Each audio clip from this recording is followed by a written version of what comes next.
Yo voy a intentar explicar una cosa que a veces se olvida, y es que todo el medio biológico se apoya en un sustrato físico, en el medio geológico.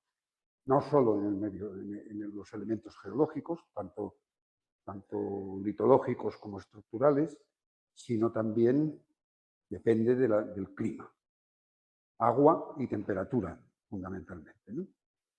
Entonces, vamos a hacer un repaso un poco de cuáles son los elementos que hay en Cabrera que soportan esa vida, ¿no? A ver si soy capaz de funcionar con estas cosas. Para adelante. Sí. Bueno, esta es una diapositiva para ver el contexto donde están las islas, ¿eh? Mediterráneo occidental con el surco de Valencia, esto es el promontorio balear, la falla de Milbolot. Esto condiciona la parte de clima. Y ahora vamos a ver un poco lo que es la geología. Bueno, a mí me enseñaron que lo primero que hay que hacer cuando se intenta estudiar la geología es leer un buen mapa topográfico. Pero no leer las curvas de nivel, que también, sino los topónimos. Porque claro, si en un sitio pones Clot des Guix, es porque hay queso. La gente no pone topónimos así por las buenas. Si en un sitio pone Sacanal de Saigua, en un sitio como Cabrera, hay que suponer que lo poco que llueve circula por ese canal. ¿Por qué? Pues porque hay un nivel impermeable. Lo digo porque aquí tenemos los Clot de Guix y aquí tenemos Sacanal de Saigua. Aquí tenemos Sacanal de Saigua. Bien. En esta foto, esta es una foto del Instituto Geográfico Nacional a escala 10.000, que es una maravilla.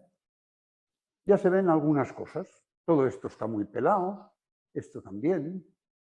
Aquí, sin embargo, hay vegetación. Esta es la zona agrícola antigua. Aquí puede haber vegetación, mucha en la zona de los Clot des Guix, pero también en la zona esta. Y ahora veremos por qué. Se trata de eso, ¿no? De ver por qué en unos sitios hay unas cosas y en otros otras. Bien, vamos a ver. A ver. Sí, bueno, esta es una tabla de tiempos geológicos al que se la quiera mirar. Las columnas litológicas, es decir, la serie estratigráfica que se ha levantado primero en el 84.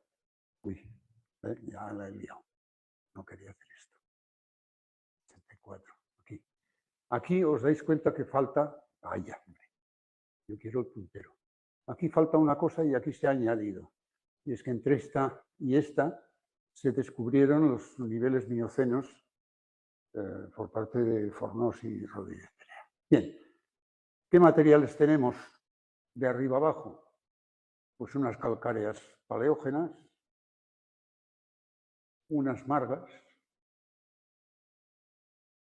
materiales impermeables, una mezcla de calizas nodulares margosas con alguna capa de calizas dolíticas, que son cosas que han caído dentro de la cuenca, y un nivel de hard ground, que es un suelo de fondo marino endurecido, unas calizas liásicas, algales y a veces dolíticas, que cambian lateralmente de facies a dolomías, unas dolomías y unas margas con yesos del Cooper. Esta es la columna litológica. Vale.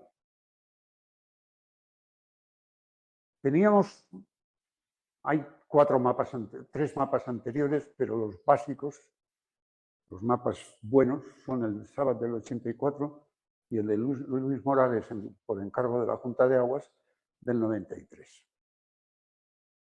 Yo creía que con estos dos mapas, haciendo una síntesis, habíamos terminado, pero al señor Luis Morales se le ocurrió hacer una tesis doctoral en la Sierra de Levante, y ahí la liamos.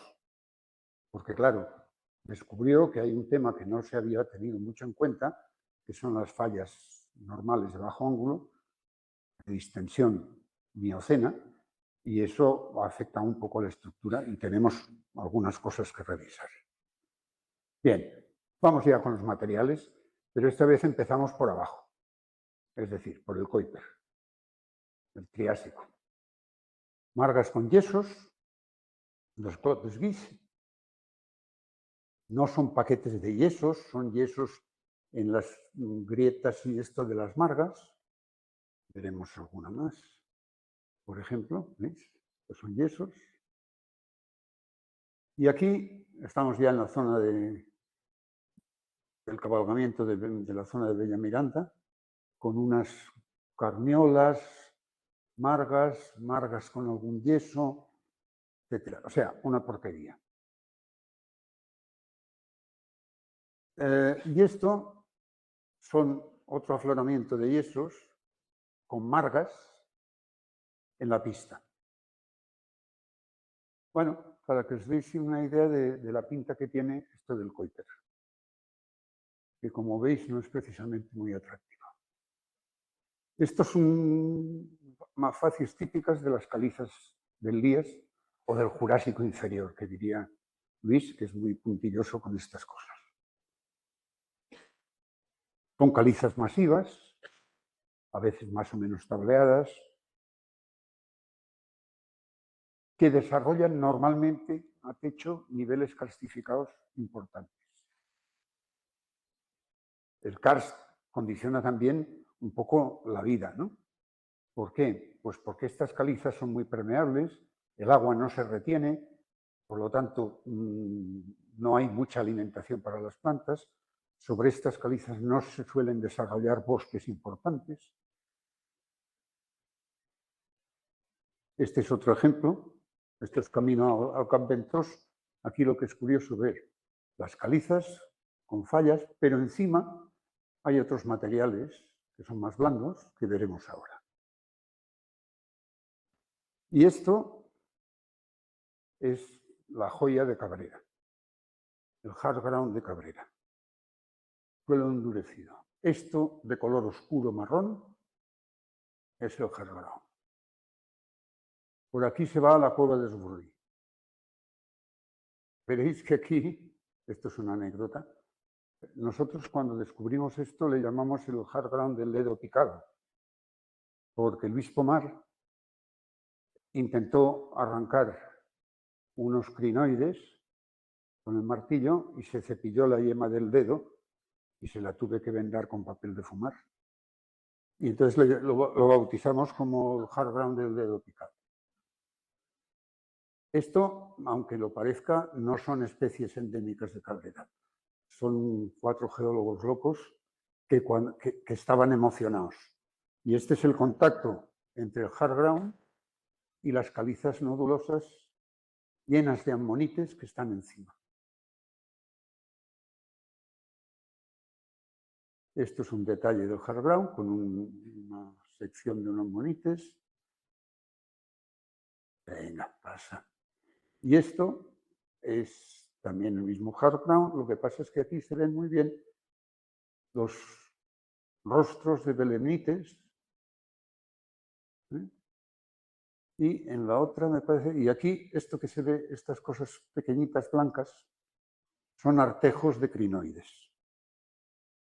El contacto entre las calizas nodulosas llenas de restos de ammonites y esto, que es un amasijo de crinoides.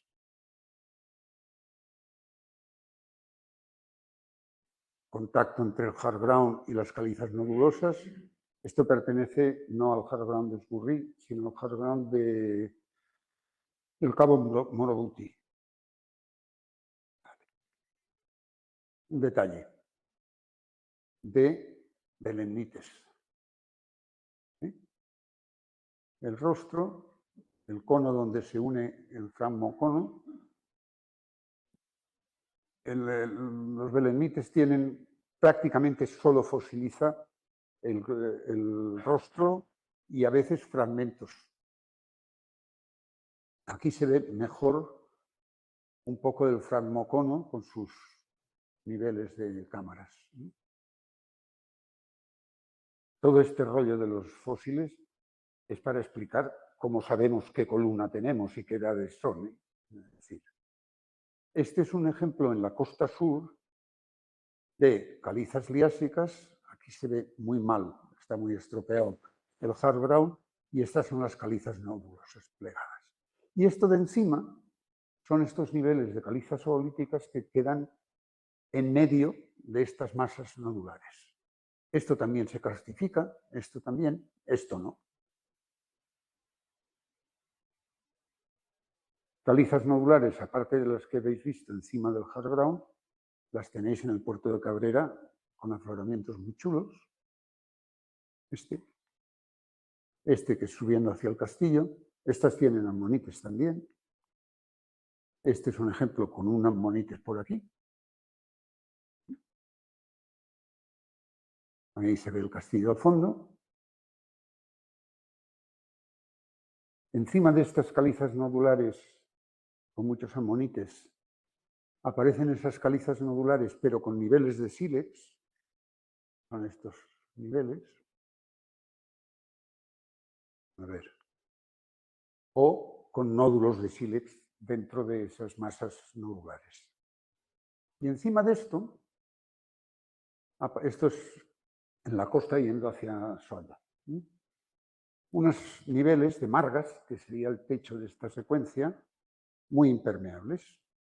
Estas margas grises, que curiosamente no tienen ammonites, tienen apticus, que son una especie de, como los opérculos de los gasterópodos, que les tapaban la boca. ¿Por qué solo tienen apticus? Porque cuando el ammonites muere, el ammonites flota, pero se suelta el apticus, que cae al fondo de la secuencia sedimentaria, y como los ammonites flotan, normalmente acaban en zonas menos profundas.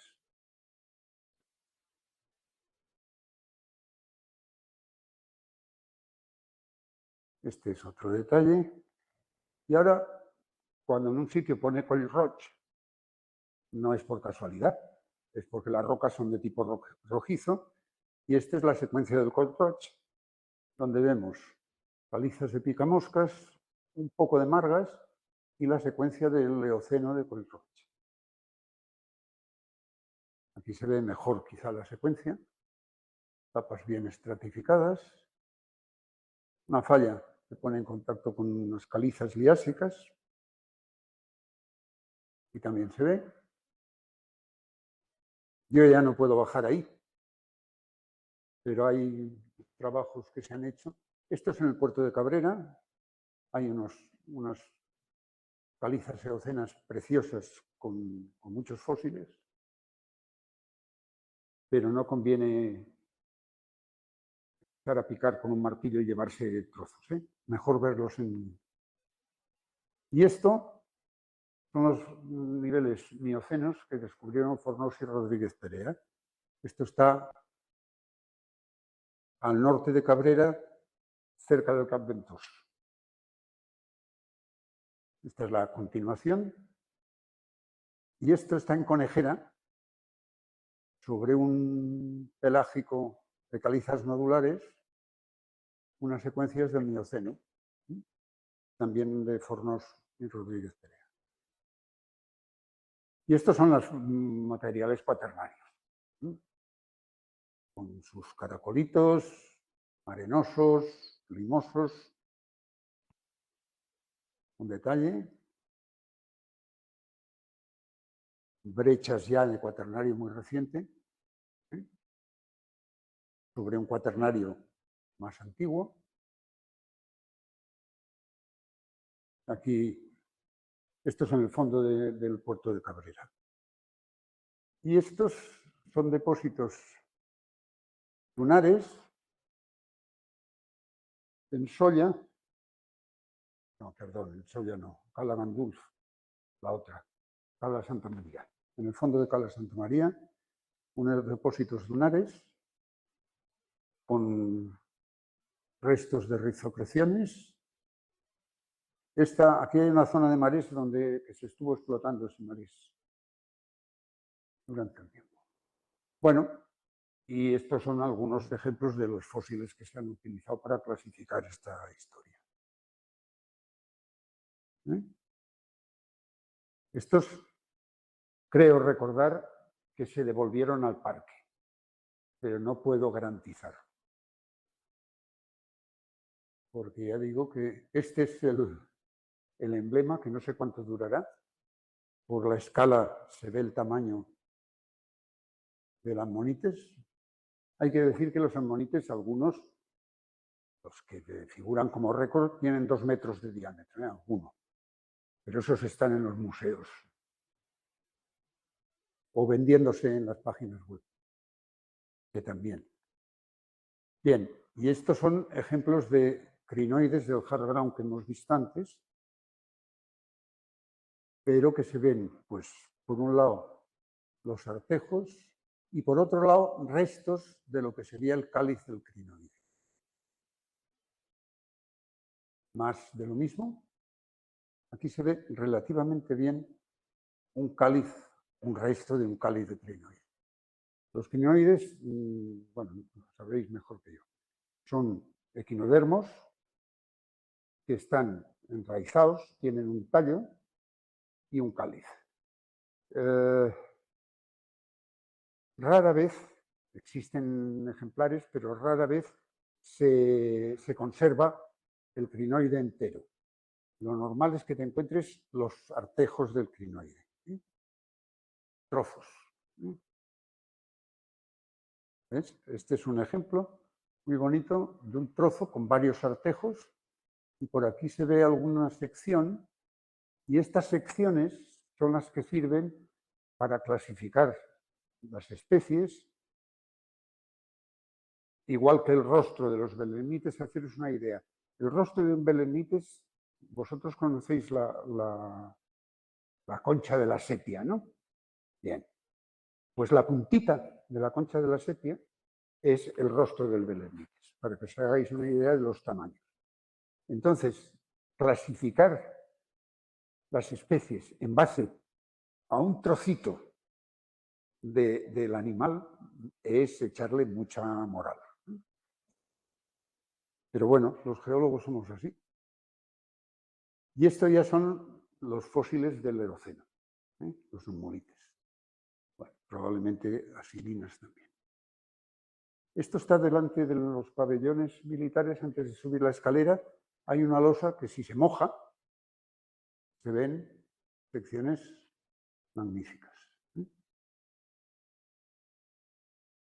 Esta es una foto de Pere Vicens que me pasó. Está justo debajo de la pista. Otra. Y esto es el Col Roig con los fósiles in situ también. Bueno, se ven aquí secciones. Los nummulites tienen dimorfismo sexual importante y de la misma especie hay lentejas y habas, para entendernos. Aquí en Mallorca hay un sitio cerca de Felanís que le llaman la Costa de sus Dienties. ¿Qué pasa? ¿Que por allí llevaban cargamentos de lentejas para...? No.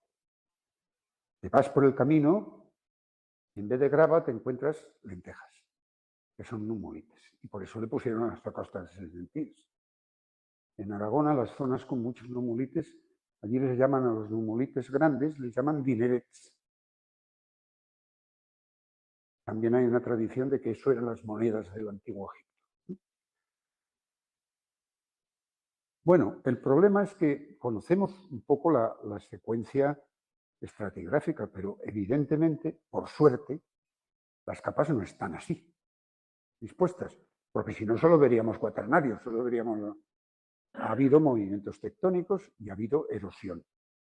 Por lo tanto, nos encontramos, esto se ve mal, pero aquí he intentado pintar esta línea roja, que es un cabalgamiento, es decir, el Elías se pone encima del Cretácico inferior. Eso condiciona la morfología de la isla. Y por lo tanto condiciona también el tipo de hábitat que tenemos. Aquí tenemos el picamoscas, como veis una vegetación de matorral, muy rala, porque son calizas liásicas karstificadas. Esta es la subida al Puntanciola, aquí tenemos el cabalgamiento, con un lías sobre unas margas cretácicas, y aquí tenemos unas calizas liásicas y en medio dolomías. Las dolomías tienen una erosión que se llama ruiniforme y se karstifican menos que las calizas. Por lo tanto, al ser un material más deleznable, la vegetación lo ocupa más, mientras que en las cimas o las calizas liásicas, me parece que esto se llama sals blanc, en las calizas no se desarrolla bosque en general. Bueno, más ejemplos de lo que pasa con las calizas. Este es un tipo de estructura, una falla, otra falla aquí, esto es más margoso, esto es calizo, aquí está la cueva de Sabendes Frare. Y estos son ejemplos de lo que decía antes de un cabalgamiento. Unas calizas liásicas sobre unas margas cretácicas. Es decir, una cosa de 200 millones de años se pone sobre otra de 100 millones de años. Bien. Esto es el Eoceno de Cala Santa María. Por aquí está la cueva Blava. Aquí tenemos el Díaz, que habéis visto la primera diapositiva del Díaz, era de aquí. Estos son margas con algún polistón y esto es el Eoceno. Por cierto, por aquí está la cueva Menberga, que dicen las malas lenguas que allí hacía negocios clandestinos en Berga y que efectivamente dentro hay una especie de mesa. Bueno, esta es la entrada del puerto de Cabrera y aquí se ve calizas liásicas, hay un jargrán y encima una zona margosa con olistones que se meten dentro de calizas olíticas. Y aquí está el castillo. Y aquí el castillo, el puerto y olistones encima de las margas nodulares que habéis visto. Como veis, aquí encima no hay bosque, porque estas calizas olíticas se karstifican, no retienen la humedad y entonces hay matorral. Bueno, un ejemplo, una foto más de detalle del cabalgamiento de la zona de Puntanciola. Calizas con una base de Kuiper muy estropeada, margas del Cretácico. Como veis, claro, la geología condiciona, pero condiciona también la morfología. En las zonas de acantilados verticales es muy difícil. Viven los buitres o las rupícolas, pero no se coloniza con una vegetación importante, ¿no?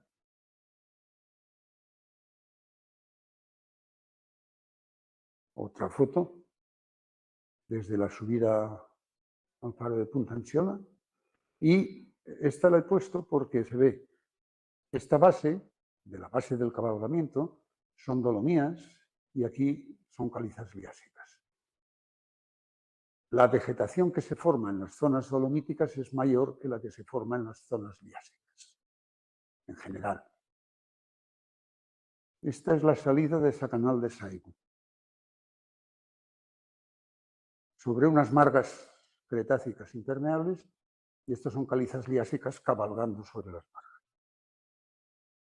Bueno, más ejemplos de cabalgamiento.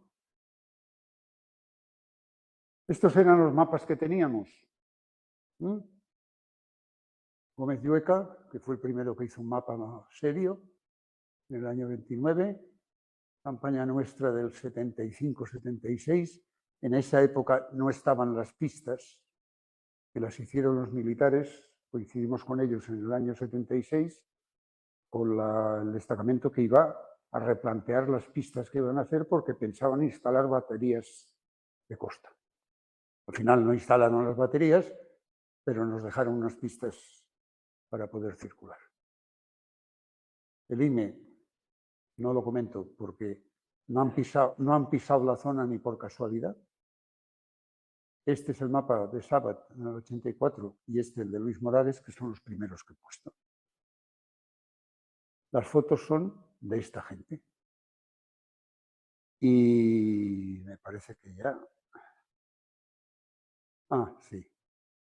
El que quiera enterarse de lo que es Cabrera tiene estas dos publicaciones, que son magníficas.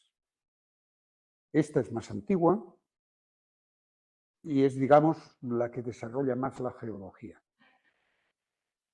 Pero esta tiene para mí una cosa muy interesante, y es que estudia la evolución de la vegetación desde que se usaba la isla de Cabrera para agricultura y para ganadería hasta ahora.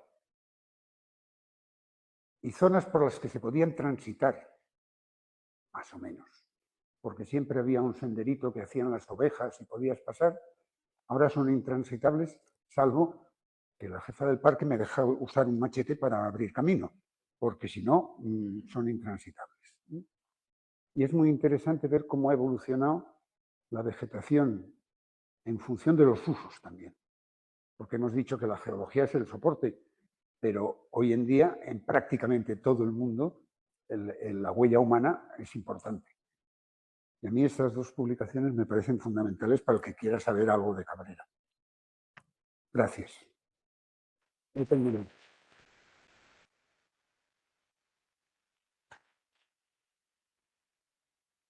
Si alguien quiere preguntar algo y yo soy capaz de contestarlo, pues estoy a vuestra disposición.